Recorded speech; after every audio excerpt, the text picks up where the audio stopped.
Staying warm, Drew? Okay, you know what? We're gonna do this out of order. Paul, my okay, all right. Okay. Okay. This is gonna take okay. This I'm here. I'm here for you, buddy.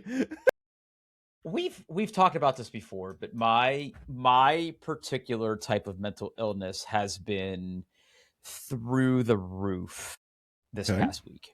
Okay. Um, I am very, very acutely aware of how much my furnace runs. Okay. Is okay. Okay. Is that just something you just need to know? Or you trying to save money, or you just don't It's want it to not explode? so Yeah. it's oh god, it's like a combination of things. Okay. I'm a little less concerned about the saving money part, but at the same time, I'm not a fan of wasting money unnecessarily. Does that make sense? Yeah, I get it. Yeah. Like at the end of the day, if my furnace ran on an average 2 hours less a day, does that really equate massive savings on my heating bill for January? We're talking maybe 20 bucks, Right. Yeah. right? But it's the principle of it. Okay. Okay. Okay. So we've talked about this before. Like, how much should your furnace be running? Now, Yeah. So I just want to go out and say on the record, I don't give a shit. My furnace could run 24 hours a day as long as my house is warm. I'm good. I'm happy. In fact, I raised the temperature just recently. well, Mhm. here's how here's Okay. how I know I have a problem. Okay. And again, this is Drew's mental illness. I lowered the temperature of our thermostat. Okay. Right? I went from 68 to 65, had absolutely no impact on Oof. runtime. Oof. Oof. No Oof. impact. I'm pretty sure. Hold on. Let me get my phone. Would you like to take a guess where what mine is at? We've talked about this before. You're like a mid 70s boy. 72 degrees right now. Yeah. Yeah. Yep. Yep. Yep. Now, does that temperature get maintained in your home pretty easily? Yeah. I mean, it does okay. I mean, I guess I could log on to the EcoBee website and see how long my furnace has been running. Okay. I'm sure it's a lot. Hold on. Yeah, sure. Except no cookies. Whatever. I don't care. Now, your home is much newer than mine, True. and insulation technology has come a long way, so I'm willing to bet it doesn't run Okay. nearly as long as mine, Okay. just based on that principle alone. All right. Let's see. System monitor. Okay. So that can't be right. Hold on. How do I get? God damn! I hate this I know website so much. literally deja vu right now because you struggled with this last time, thanks to Yeah. EcoBee. Yeah. Yeah. I just runtime report. Here we go. Okay. December. No, that's all of December. I want. I want. I want. I It's want. yesterday. I would take yesterday. Yeah, but it won't show me the. It gives me like how long it ran independently. It's running a lot, Drew. It's a lot, a lot. It's Well, running a lot. give me a number. I Give me a don't know. I number. don't have a number. It won't show me. It will show me how much it ran for each individual time, but it will not show me. Well, they want you to do the math. They want me to do the math overview. Why don't you just show me? There's not an energy dashboard. Oh God, I hate this website so much. Just show me what the fucking. God damn it! Because now you want to know. No, I want to know. Now you does his have to know. Yeah. What? God. Mm. Nope. Nope. Nope. Okay, let's see. Well, I'm running more than yeah, Does it okay. say it on Yeah. your app? Do you have an app? Yeah, let me look. Yes, I do have Okay. an app, but I'm afraid it's going to be the exact same thing. Let's see. I feel like Reports. the app is probably for people who aren't like data nerds. Oh, okay. So hold on. All right. It does. It does. Let's see if I can go. Well, so far today, it's ran. Okay. Okay. On average, it's been running 10.6 hours a day. Okay. So to put that in perspective, ours has been hovering anywhere between 11 and a half and 12 and a half hours a day. Oof. Oof. Now your house is a little bigger than mine, I think. So yeah. I mean that's Yeah, part of it. Mm-hmm. That's part of it, but still consider the fact that you're running a much like almost 10 degrees warmer than we are. And I couldn't guarantee you that me cranking my temperature wouldn't make it run more because my Okay. house is just not retaining Okay. Yeah. heat Yeah. So the way that it should. yesterday it ran almost 10 hours Okay. total. All right. Mm-hmm. All right. So again, I am if there's one thing people know about Drew Ferguel is that he is a data-driven individual. He's built his entire career on top of it. So I ask people like you, and there are people that follow me on Instagram, and there's people that I talk to on Blue Sky, and there's people that I talk to at the gym that have similar size homes built at similar times, and we compare notes. And some people are like, yeah, mine runs 6.5 hours a day. Mine runs 10 hours a day. And look, it is cold as shit in Ohio right now. Okay. It is. Yeah. Yeah. But again, where my anxiety and mental illness go is there's something wrong with my house. Okay. Now, again, there's a culmination of factors here because last winter we had furnace trouble.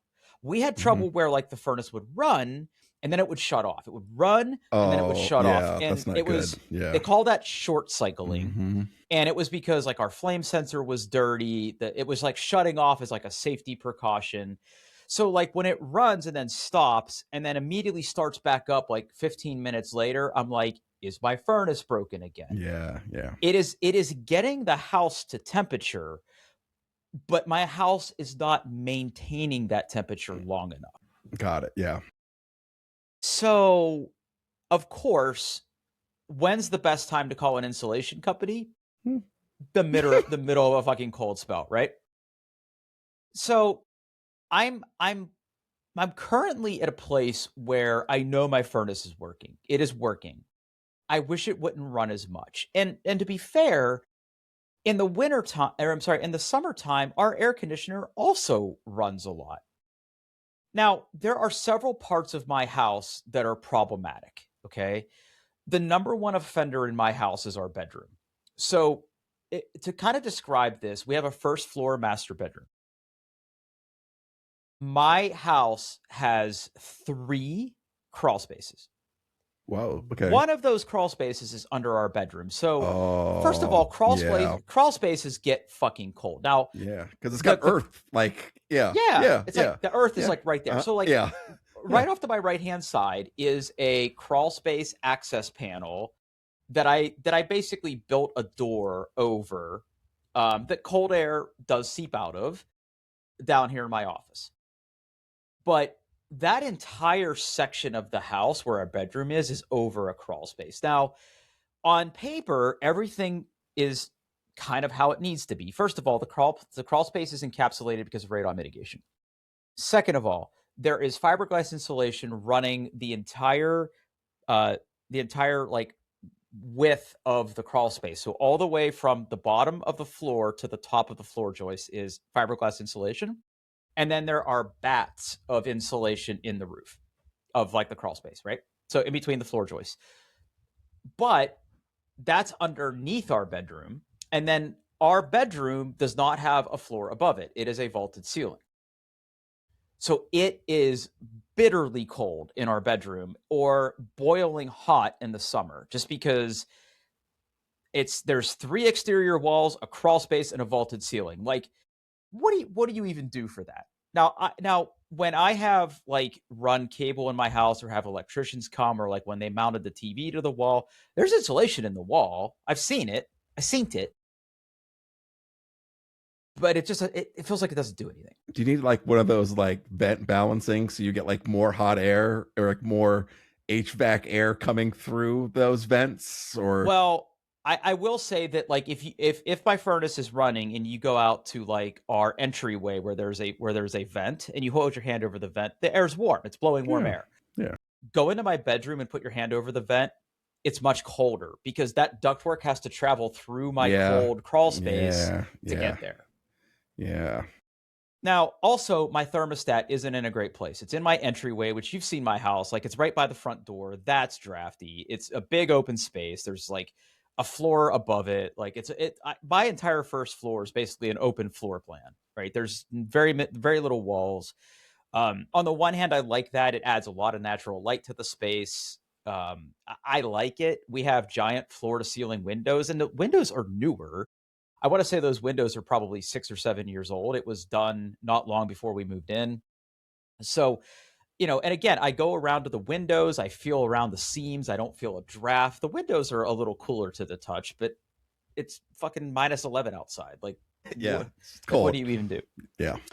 So I've been calling insulation companies, and I have some men and maybe some women, I don't know, coming out to my home next week to do some comprehensive energy audit type things where they're gonna like look around, make recommendations, like Yeah. spray foam this, And I know blow. I know people who have actually had like insulation put around their vents Mhm. when they're going through like that kind of stuff to keep the air warmer as it's going through. Yeah. I mean, in the back part of my basement, some of our like stuff's wrapped. Maybe that's what we need to Yeah, do to yeah, help with yeah, that. yeah, yeah. That wrap. It's like that wrap they use on the outside of a home. Like they can do that on the vents to help keep them insulated.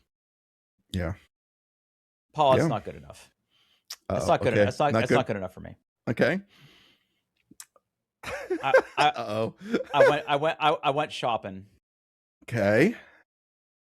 What did you buy?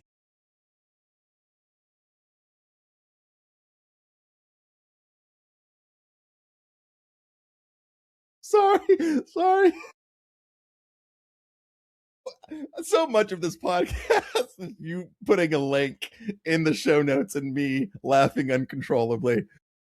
Mm-hmm. Okay, here we go. This is the FLIR One thermal imaging camera for iOS smartphones, iPhone 15 and newer with USB-C, 24 by 180 super resolution, 80 by 60 native IR. You bought a thermal imaging camera for your phone. Okay. This is not a review. This is a warning. This is the cry for help. No, this is a warning. Paul, when we had our home inspected, I was entranced by my home inspector who had a legit, by the way, FLIR is a company. Mm-hmm. They are sort of recognized as one of the market leaders in making infrared and thermal cameras. Okay. He had a handheld unit that he went around and like he turned on the heat, he turned on the air conditioning, he turned on our faucets and was able to look through that and be like, yep, you got hot water. Yep, you got cold air. This vent works. I was like this, and like he even turned on the underfloor heating in our bathroom and could see the individual coils. Okay. That was like a core memory for me. I mean, because I'm a nerd, I like nerdy stuff. So I thought to myself, how would I really know where the problem areas are in my home? For the love of God, do not look.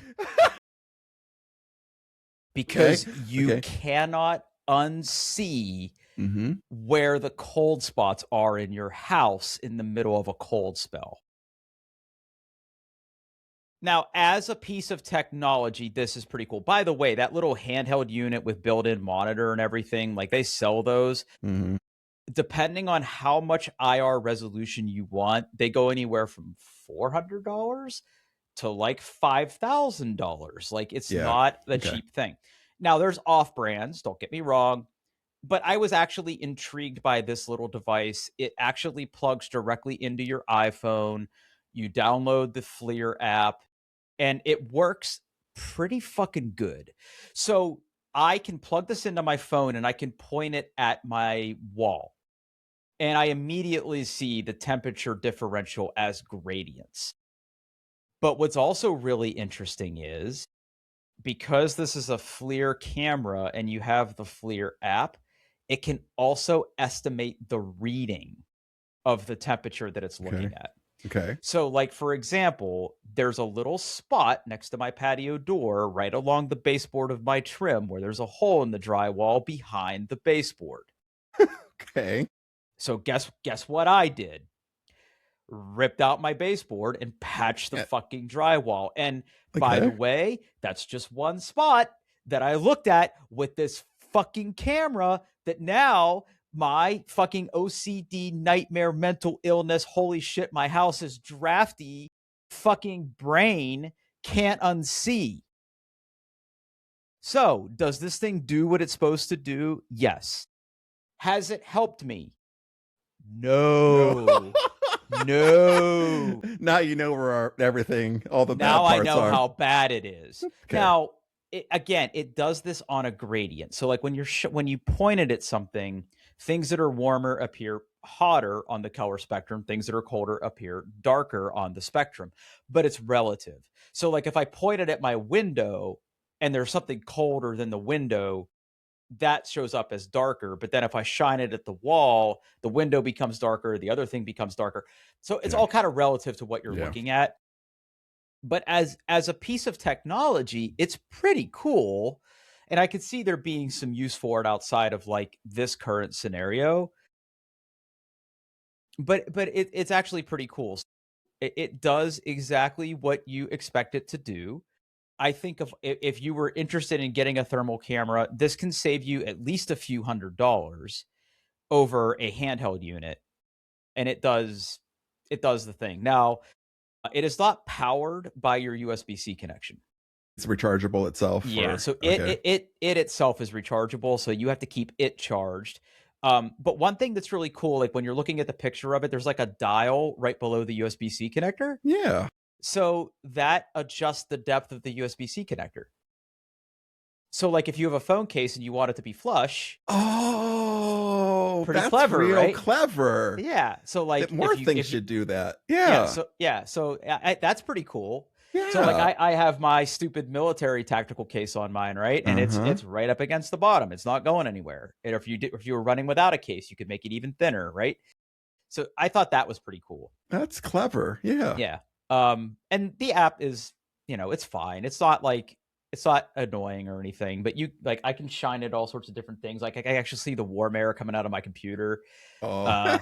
And like the space heaters that I've been having to run upstairs, like I can see the warm air coming off of that. The other thing that makes it a little more expensive is, again, it's mostly the resolution at which you can detect thermal gradients, which is what they call the IR resolution. That's what makes these more expensive than others. So if you ever are curious, where are air leaks in my house? Oh, by the way, don't even get me started about if you go outside and look in. So yeah, I'm gonna have some people come out and see, like, and I've been watching videos about how they do like spray injection foam into your walls. Yeah. I think there will probably be some insulation work done to my house. I think it needs it. It was built in 1989, so like I said, it's a little bit of an older home, but it's not a house that doesn't have any insulation. Like there are homes, I guess, 1971 and older, where like there's just no insulation in your exterior walls. So I can't even imagine how those people cope if they haven't like modernized their homes. Yeah. Yeah. So Space heaters, I'd imagine. Yeah. Just wood fireplaces, keep it cheap. The one thing I am thankful for is that we have natural gas heat. I can't imagine trying to heat your house with electricity right now. Yeah. Our furnace. Yeah. Our furnace is natural gas, but our water heater is electric, which I just had to replace. But yeah. That's same situation here, right? Yeah. I will say that my energy supplier, IGS, has been absolutely raking me over the coals. 79 cents per CCF, buddy, and only going up. Yeah. It's rough out there. Affordability. Who would have thought? Demand is high. Yeah. I mean, good company to be working for right now. Oh, yeah. Everyone's burning that gas. Yeah. Although I'm told, for people who know things, that a lot of companies that'll have a similar business model are making money hand over fist on natural gas, but losing money hand over fist on electricity. So it's always tough, but we typically do good in these kind of situations, but not always. Like you guys know to buy ahead. Yeah. And so now we like a few years ago we hired our own meteorologist too to help us with those kind of models and predictions and stuff. So yeah. Your own weatherman. Absolutely. Well, that's interesting that your furnace is running that much, because I thought last time we went through this exercise it was running considerably less. Yeah. Well, it's also considerably colder. That's true. Yeah. But here's the thing though. I bet you that if it were 20 degrees warmer right now, I feel like your furnace usage would be considerably less. Yeah. And I'd be willing to bet that mine's about the same. Yeah, I would. Yeah. And again, like I just chalk that up to drafty house. Like at this point, I really don't know what else it could be. I really don't. So anyway, that's my personal hell that I've been experiencing for the past like week. How are Yep. you? Good. You know, like it's cold. It's cold. Zachary came home for this weekend, so he's home right now. After I record, we're gonna watch the hockey game together. Okay. I did have to get my water heater replaced this week. Did it just stop heating or did it No, burst? it leaked. It was leaking. It was leaking. So it was still working. We're still getting hot water. My wife just happened to be in the basement because everyone's been home this week because everything's canceled. And she went downstairs and she's like, "Paul, this isn't good." And there's a plumbing company that's local out of Asheville that's like family owned that we typically go, like I've used before. So I just called them and they came out. And yeah, I'll probably pay it a little bit more than if I went to one of the big names, but I do like supporting, local business. And they were like, "Yep, needs replaced." And I'm like, "Well, when can you do it?" He's like, "Hold on, let me make a call today." I'm like, Yeah, sold. probably looking to see if you had a water heater in stock. Now, did you get a bigger water heater as part of it? We don't have issues with running out of hot water, so we got the exact one installed. But basically what he said is like, the water here is like really, really bad. And we haven't been flushing our water heater because we're done. Nobody does. It's fine. Nobody does. Yeah. But we didn't get the water softener and stuff installed for like a year or two after that. And he's like, "Yeah, I guarantee you in that time in between when you moved in and before you got the water softener, he's like, you gave your hot water tank cancer and it finally just died." I like that description. Yeah, that's I what like he that said. description. Yeah. Also, the plumber was also from LA and he's like, "How often does you get shit like this?" like once a decade, dude. It's not always that bad, but yeah. I think on average, I think most people's water heater lasts like 5 to 8 years at this point. And that's about how old ours was. And it's fine. Ours looks a little newer too. The family that owned this home before us had there was 4 kids and 2 adults. So there's a big honking water heater back there, and it's electric too.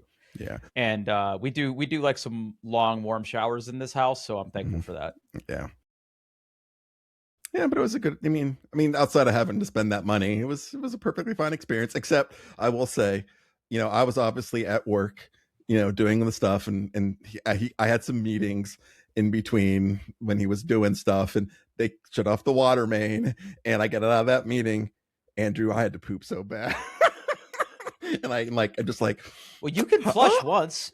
You can flush once. Yeah. Like just everybody poop now. Yeah. And flush once and get it over with. Yeah. But luckily it was only like 20 minutes after that when he was done. And yeah. Oh. Okay. Yep. Talk to me. What are you working on? So, Drew, we've been doing a lot of AI stuff at my job. Mm-hmm. We're really leaning into it and setting up MCP servers and all kinds of really, really cool shit. So I've just been really, really engrossed in AI and its uses. And I got like a little bit of exposure. So I still pay for a Chat GPT subscription, the $20 a month. And I was using that for some code stuff, but I kept hearing like it's not just like Claude's Anthropic's models, it's Claude Code. Mm-hmm. That Claude Code is just fantastic. So earlier this week, I bit the bullet. I started the trial, and within like 30 minutes, I had given them my credit card information and started paying them. Good. It is pretty good. It is. Claude Code is amazing. Yep. So I should be working on my coffee app. I'm not because I'm stupid, but I sat down. I'm like, I want to have a project that I can use with Claude Code, something new. So I started building an app to track my filament for my 3D printer, how much filament I have left, prints, things like that. So I sat down with Claude Code, and the moment it clicked for me is I asked it to do something, and it said, "Hey, I'm summarizing. Basically, it's like, hey, I looked on the internet. I can think of 3 different ways to do this. Which one would you prefer? Okay. And when it did that, I was like, I'm sold, because nothing has even remotely done that before. And like, it's even, and then another experience I have. So like, it scanned like, uh, it builds that claude.md file, and like, so like I tried it originally inside of Xcode, just not using Claude Code, just using the Claude model, and it was fine. That's how I started. But then I really switched over to use Claude Code. Uh, and so it knows how to build my app, and every time it makes a change, it'll run a build from the command line. And at one point, it's like it ran the build. It's like, man, I messed up. It's not compiling. Let me look to figure out if I can fix it. Okay, I found a better way. Let's change that and let's build. And I didn't have to tell it didn't build. It just does it. It's just like, hey, I did this change. Let's build, make sure it works. And it is, I mean, any model is good for helping you with coding tasks. But there is just something special. And granted, so like, not to scare people off, but Claude Code is an entirely terminal based Yes. application. Entirely Yes. terminal based. You type Yep. Claude from the command line, but it's a really robust, feature rich, lots of commands, lots of options. You can control how verbose it is and how much it thinks and all that wonderful But stuff. there's plugins for like yeah, VS Code yeah. and Xcode, right? Yeah. The Xcode doesn't, no, not for Claude Code right now. You Okay. can talk to Claude. It only uses the Sonnet model, but I can even tell a difference between, Opus is better, right? That's the newer model. But what the workflows they have built into Claude Code and the way it integrates is night and day over the built-in, like, I've used Copilot. GitHub Copilot. It's so much better.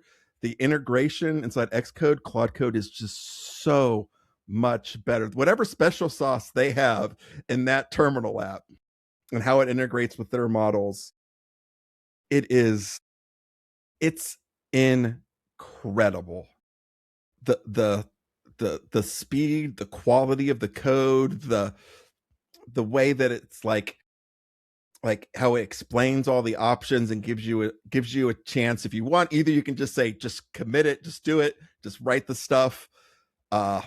You can ask it when, after it's done, you can say commit this, and it will write a git commit message based on what it does and automatically do it. Like, it is so much better than any other way I've interacted with to write code and like to be productive. It is just amazing whatever Anthropic's doing. Now granted, like, I do have to watch my usage a little bit, because like I'm only on the $20 a month plan, and there's like, they have like blocks of like 4 hours. You have limits there. You have a block of like how much you can use for a week. You can give it like a slush fund if you want to go over that a little bit, or like the next one up for personal is like $100 a month. I'm not sure I want to do that, so, but the time I've spent with it is I mean, this might be the most excited I've been about writing software in a very long time, is this stuff. And and I'm not trying to be like, I will go in and change things if I want to do something. I know how to do it. I will go in and write the code. But like when I start to write a feature, I just like throw it out there and like, hey, like, I want to do this, and it's like, okay, I'm going to change these files, and here's what I'm going to do. And yeah, it's very methodical about explaining the different steps it's doing. Absolutely, it is. So it's really interesting. Like, I've also played with Claude Code. I currently don't pay for it. I do have. I think I could get a subscription through work if I wanted to. But you're right. It is currently the best way to write software with any sort of Gen AI assistance. Yeah. And like you said, it's not even close. Like, compared to GitHub Copilot or some of the other tools that are out there. Even use the Anthropic models through like Copilot is not as good as using code. Yeah. Yeah. And it really, and as someone who has like worked with companies that have integrated this with like the product that I work for, because there's some deep Hmm. integration there too. It really comes down to, it's a little less about what their model was trained on, and it's more about how it reasons Yeah. Yeah. and how it like quote unquote thinks about your problem.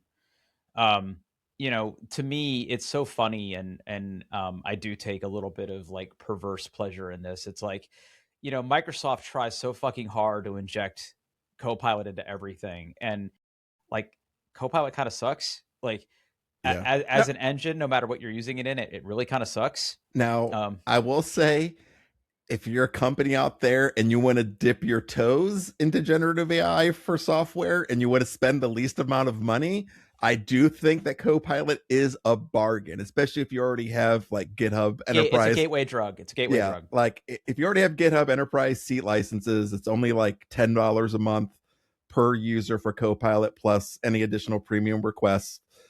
Which, I mean, I'm the one responsible tracking that bill. I think at work at one point we've maybe spent like $13 more on premium requests company wide.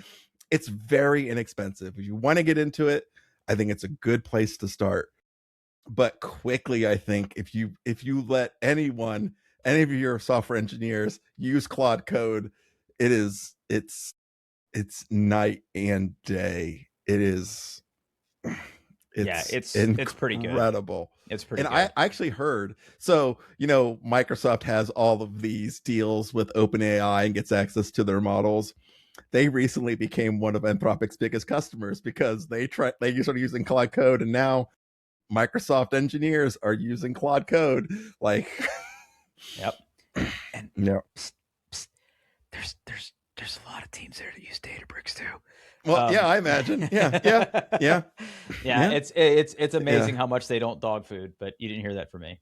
yeah, yeah. I Um, mean, at the end of the day, they got to ship software too, right? they Like, do, they do, and that's hmm pretty telling. yeah. That's cool, buddy. Yeah, Hmm. so you're just paying for the $17 a month one right now, It's like right? $20, I think. Yes. Or I paid for a year up front. I'm like, I'm going to be using this, like, and even like using it for like just general chat and research. I have a chat with it that's I use for, like, I ask it questions about 3D printing, and it does a pretty good job of like telling me what to do. And uh yeah. Yeah, I don't pay for any of that stuff personally right now. Like I've repurposed one of my machines into what I'm basically calling my AI machine right now. Hmm. And there's some like really smaller parameter models that are open source open AI models that I run locally. A lot of them fit into the amount of memory I have. So I have like a local chatbot that I can just bounce stupid questions about, like, say, thermal cameras off of. Have Um, you have you tried Claudebot? I mean Modbot. I mean OpenClaw. no, I haven't. Okay, so this is going around tech circles. No, it has literally, since I became aware of it, it has changed name 3 times. So originally it was Claudebot, CLAWD bot. Anthropic was like, no. They changed it to Maltbot, and then recently, like today, I think they changed it to OpenClaw. I'll drop this in there. I this is something I'm going to play around with this weekend. Let me drop Okay. a thing in there. What is it? So A local model? it's not a local model, but it's a front end to models.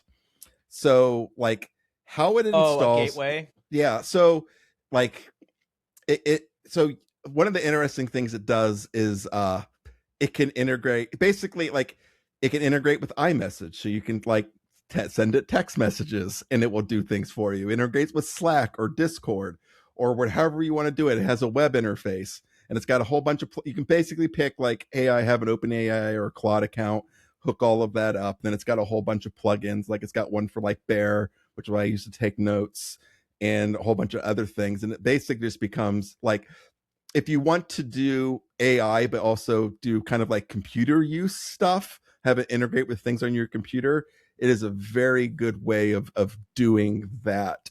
And it's something that I'm going to start exploring. And this might be up your alley, Drew. I don't know. Like, You can browse yeah. the web, runs on your machine, any Mm-hmm. chat app, persistent Mm-hmm. memory, skills and plugins. Yeah, I mean, Yeah. I'll probably take a look at this. Mm-hmm. Yeah.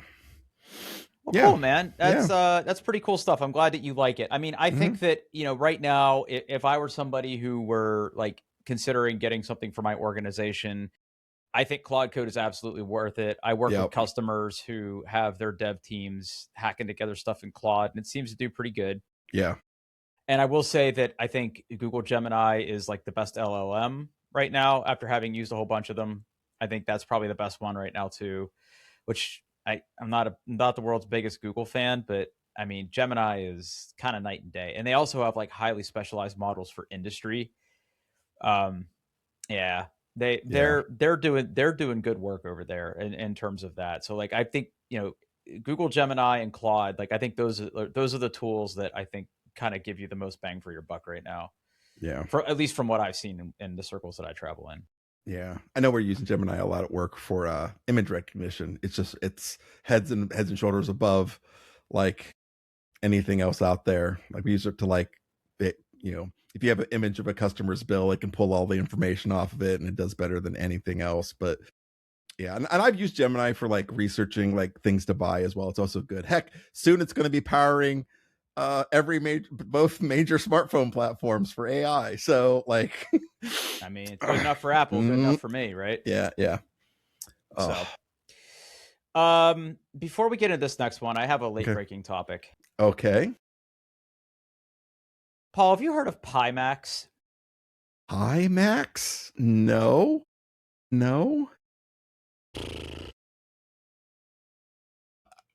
I don't even know how to spell that. Here, I got a link. Okay. So Pimax Super. What the fuck is this? Is high-end VR. Oh, okay. I am back on my flight sim bullshit right now.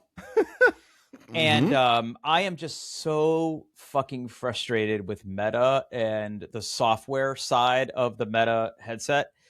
The Quest 2 I have, it's comfortable, it's pretty good quality, it has a high frame rate. Is it the most pixel dense headset out there? No. Does it have the best audio? No. Right. But I can wear it for extended period of times playing VR. I don't get sick. I don't get a headache. It's perfectly fine.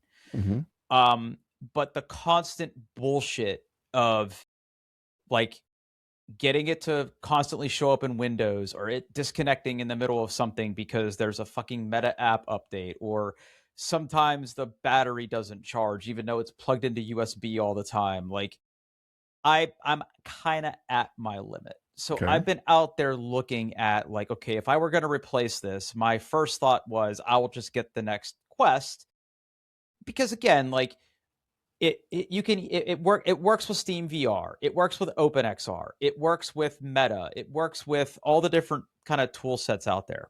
Yeah.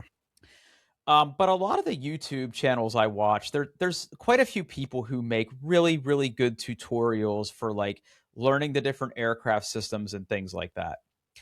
And the one sort of recognized leader for people who really take this, quote unquote, seriously is Pimax. I discovered today that Micro Center sells them. Oh. I'm in trouble.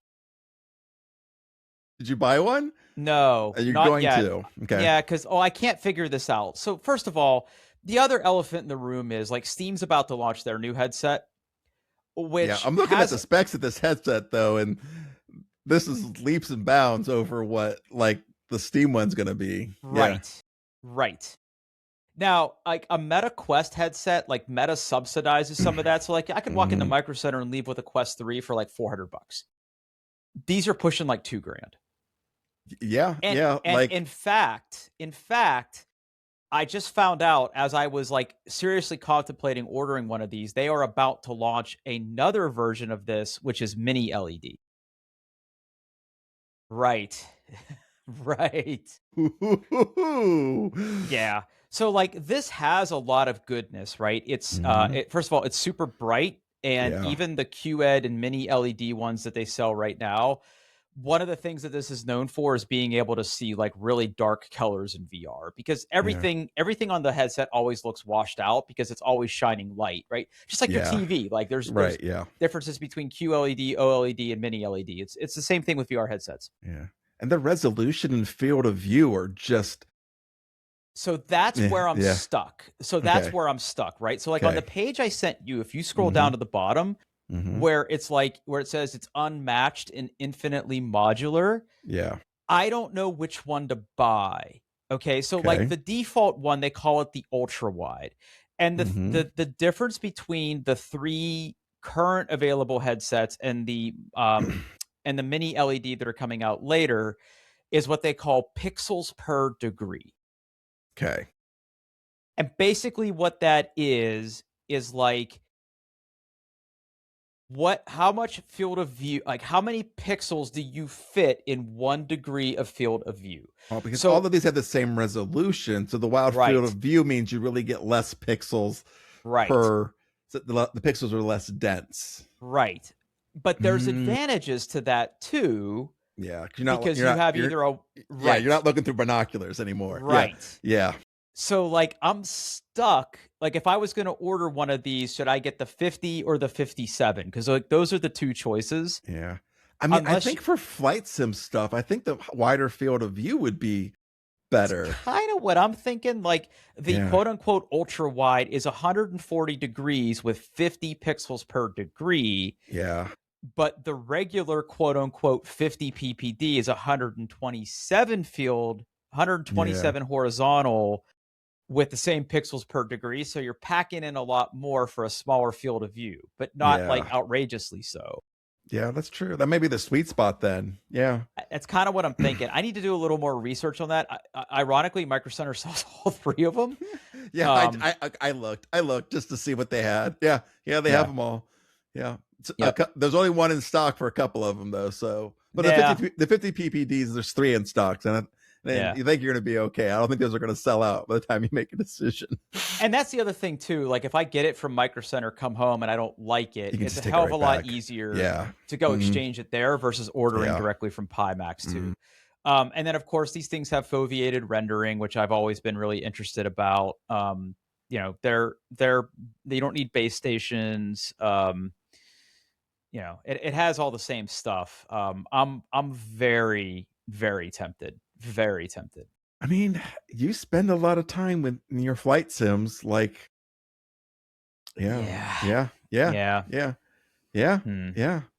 I mean, Because I'm going through that uncompromised realism where you can do the little slider in the cockpit and see how better the resolution is compared to others, which I'm sure is might as well just say meta right there. That those dials look good, crisp, yeah. crisp. Yeah. I think it's the foveated rendering but I mean, the Steam one's gonna Yeah, have that. yeah, yeah. But I think these guys did it first. Yeah, I So, mean, it makes sense. If you can track the eyes, then you can focus the processing power and clarity on where you're actually looking, and it more reflects like how our vision actually works. Where things outside of our peripheral vision is less blurry. So, like, why bother rendering those in full detail when you don't have like if you don't have to like it makes a lot of sense if you can track the eyes good enough, and that's really the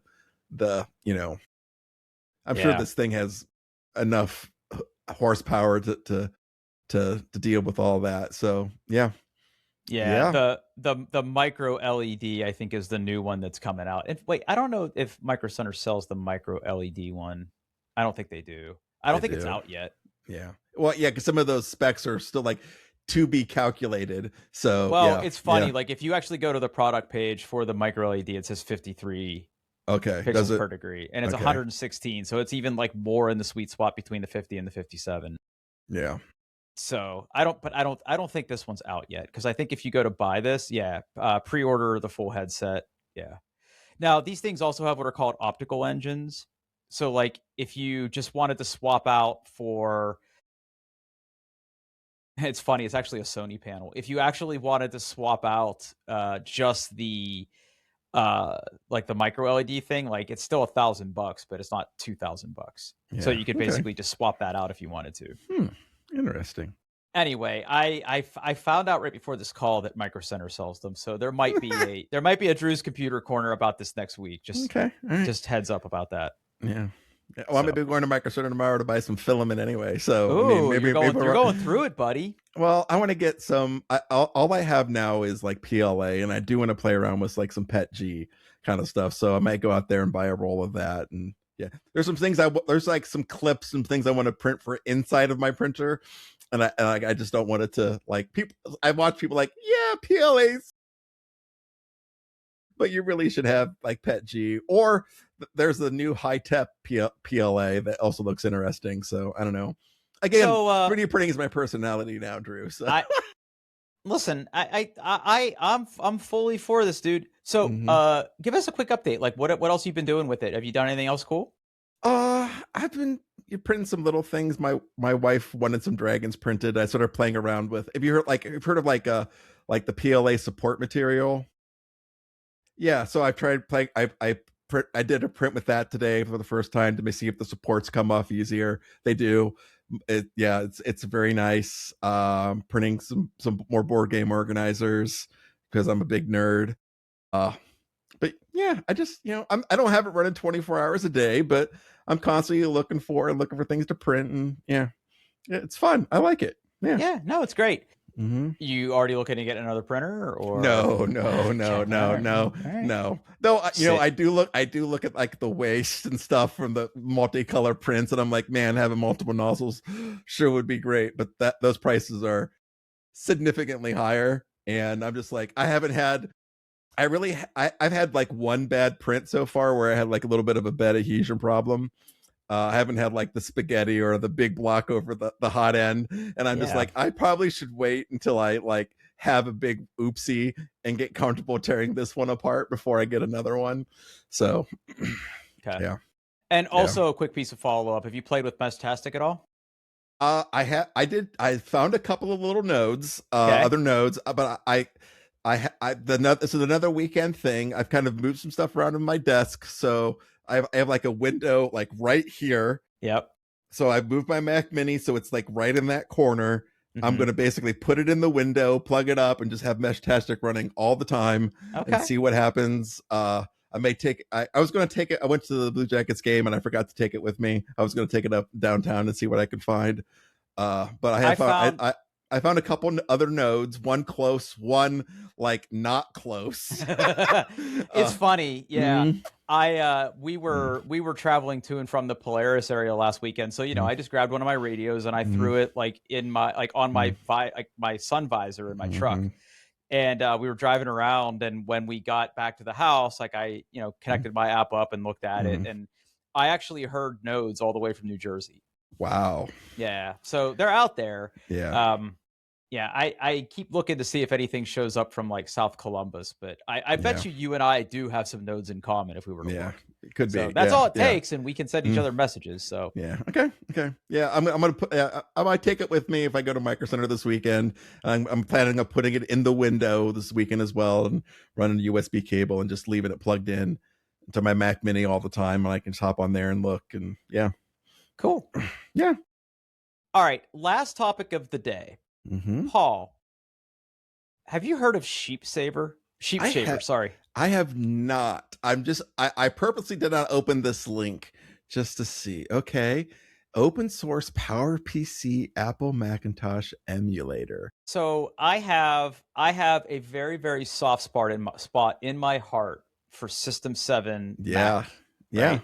Yeah. Again, like in the house I grew up with, I grew up in a house of educators, and they had access to Apple II GS, Apple IIc, Apple Macs. Like that's what we had, because we got education discounts on it if we wanted to buy one. Like we had a Mac LC3, we had Power Books, and we had all sorts of stuff. And I just remember there were many, many summers that I spent indoors instead of outside with my friends playing classic Mac games. Yeah. And there's some doozies out there, man, like Spectre and Return to Dark Marathon. Castle, Marathon.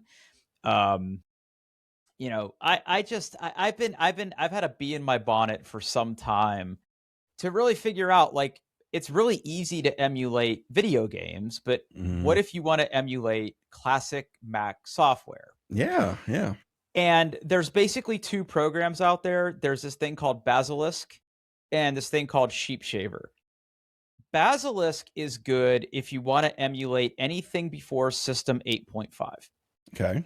If you want to emulate System 8.5 or 9, you need Sheepshaver. So like Okay. right now, for all intent and purpose, I basically have a little Mac VM running OS 9 Okay. right on my desktop right now, currently showing the flying toasters of After Dark, Okay. which is very pleasing and very comforting to me. You know, it's pretty straightforward. You have to go online and you have to find a ROM, like a PowerPC ROM, very similar to what you have to do for like PlayStation or Dreamcast or things like that. You download that, you download Sheepshaver, you tell Sheepshaver the location of the ROM file, and then there are several websites that I'll put um in the show notes, like Mac Garden, My Abandonware. There's a couple other websites where people have preserved various Mac OS system CDs or like System 7 disk images. And like you just have to basically have it boot to that and you're off to the races. Like Yeah. you Awesome. you create a hard disk, much like you do in VMware or Hyper-V. You Okay. install system whatever and it boots. And it has sound. You know, you basically tell it how much ROM it has. I mean, look, PowerPC has weird limitations. And Yeah. there's things these emulators can't do. Like it doesn't support any sort of 3D acceleration. So Okay. like some more recent games, you're not going to be able to play on there, but like all the classics, like the various Sim Cities and things like Okay. that all Okay. works. I'm having a blast with this. Like I have like a System 7.6. I have an OS. I have an OS 8.5, and then I have an Okay. OS 9. I will say there is a fair amount of jank. Okay. Like one of the things is like as soon as you get done installing an OS, the Macintosh setup assistant launches, and it's like, what's your time zone? You know, this other stuff. If you click through that and you get to the network assistant, your machine freezes. So you have to like quit before that step. I don't know. It's like if you actually look at the documentation, it specifically calls that out. Like, hey, quit before that step. Now Okay. you can pass through the network adapter from the host machine to it. So like if you have a hankering to like browse the web in classic IE and Mac OS, like you could do it. Okay. I Does it don't like know if it's handle like because I know like no, okay, no, yeah, okay. no. Because I know usually for that kind of stuff you have to run like a local proxy that supports all of the Yes. old busted Yeah, nothing HTTPS works. protocols, and then like Nothing inject your works. own No. certificate. Okay, yeah, Nothing yeah, works. No. okay, But it's a fun exercise. Let's see, what else is there? The other thing is like a lot of times when you go onto these websites to download software, it's a minefield of different image formats. Like some of them are .dsk, some are .img, some are .sit, some are .toast, some are .whatever. So like the nice thing is like if you go with OS 9, a lot of that is just built into the operating system. Like and you double click a disk image and then you mount it, and you copy the software and everything's fine. On older like OS 7 took me a long time to get like the right version of stuff at Deluxe and the right version of Disk Imager and like disk, you know, being able to open these things, and like some things I had to like physically mount as CDs versus opening in the OS itself. Like there's that you spend a lot of time on that kind of jank. But once you're in there and like I'm playing Armor Alley and I'm scaling my resolution up and I'm good old fashioned 1028 by 768 with like 4 yeah. times scaling on my monitor, like it's pretty fun. Like I'm having a good time with that. Now, I'll go ahead. So granted, I wouldn't use this for emulation, but have you heard of infinitemac.com? Yes. Okay, yeah. So I'll put a link in there. If you just kind of want to poke, you can upload disk images and stuff, but it's browser based. But if you just want to remember what a version of Mac OS looked like and how Yeah. it worked, and they have like all the different point releases and even some stuff from Next Step, all the way up to like Mac OS 10.4 Tiger. It's a little neat way of just being able to like remember how things used to be. Yeah. Yeah, the Internet Wayback Machine lets you do that too, by the way. Okay. Like, Okay. basically, like if you go on there and you go to like the software section, and like there's like an old DOS game you want to play, you You can can do it right actually in the play. browser. You can do it right in the browser. Yeah. Like Okay. basically runs DOS box in like your browser, which is fucking What crazy, what right? WebAssembly, man? It's yeah. What JavaScript runs the world, man. Yeah, but quick shout out of like a website where you can go to get old Mac games. If you go to myabandonware.com, this is just a great website to know about in general. So Yeah. like if you go there and you go to platform and then you scroll all the way down to like Mac, and they have like Mhm. every platform by the way in Oh here. yeah, they sure do. Yeah.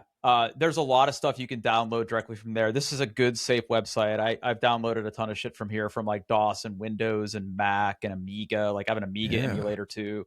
Oh yeah, this is great. Yeah, this is a great website. Now, the one thing is like if you're scrolling through the list and you see a little money bag on the like the screenshot, that means you can't download it, but they'll point you to GOG, right? They'll point you over to Okay. GOG to buy it. So So if like you still can buy it, they send you that way. Yeah. And I noticed they don't have any Nintendo ROMs either. well, Or do yeah. they? Okay. No. No. No. No. I don't I think mean, they I do. get it. Like Nintendo's litigious. Slightly. Yeah. So Slightly. you still can find all those Nintendo ROMs Yes, if you can. if you looking for them. It's not hard. They can't kill us all, Paul. They can't kill Nope. us all. No. As someone who could touch many handheld gaming devices without getting out of his chair, yeah, they're out there. Yeah. They're abundant. Even they have Windows 3.1, like So Windows that of games. all of all the Oh, ones to set up, that's like the biggest pain in the ass. I can So like what you imagine. need to Yeah, do is you need to install DOSBox, then you need to download like Windows image disks and install it. I'll install it in DOSBox. You can do it. Okay. You can do it. But it's a lot of extra steps, but yeah. Yeah, because there's like some classic Windows 3.1 games that I still play. Yeah. Yeah. My Abandonware is a great website to bookmark. Yeah, I'm definitely. I have a space in Arc dedicated to retro gaming, and this is going. I'm gonna drag it right in there right now, and I'm just gonna pin it, and I'll have it forever. There we Yeah, go. and then the other one before I forget is if you this website absolutely is a trash website. This is a fucking this is like the worst website I've ever seen in my life. Because I think it was made on a Mac like in 1996. Here, let me drop this one in here. So the other website I would point you to if you're serious about trying this is this website called Macintosh Garden. Okay. Again, similar thing. Oh, yeah, that's ugly. Similar thing, but if you're looking for like OSs, all the different OSs, like if you scroll down to the right hand side and click on operating systems, yeah, literally every version of Mac OS ever made for a particular Macintosh model, like people have preserved every possible system image you can think of. It's in no discernible order. You cannot sort. You cannot like search. Sometimes just returns an Nginx error. Like you're gonna have to click through a bunch of pages to get what you want, but this is a great place to start as well. Okay. So classic Mac emulation. Didn't have that on my bingo card this week, but once I went down that rabbit hole, I could not stop. Stop. Yeah, I may have to set that up and just like just to relive it. Just to relive it. Have it. Yeah. Dragging discs to the trash can, all that fun stuff. Yeah. It's exactly the way you remember it, man. It's exactly the way. I think that's a show, buddy. It is a show. Hey, doingthebest.com. You can find all the show notes there. Check us out on YouTube. We have shorts. We have the video version of the podcast up there as well. And hey, thanks for listening.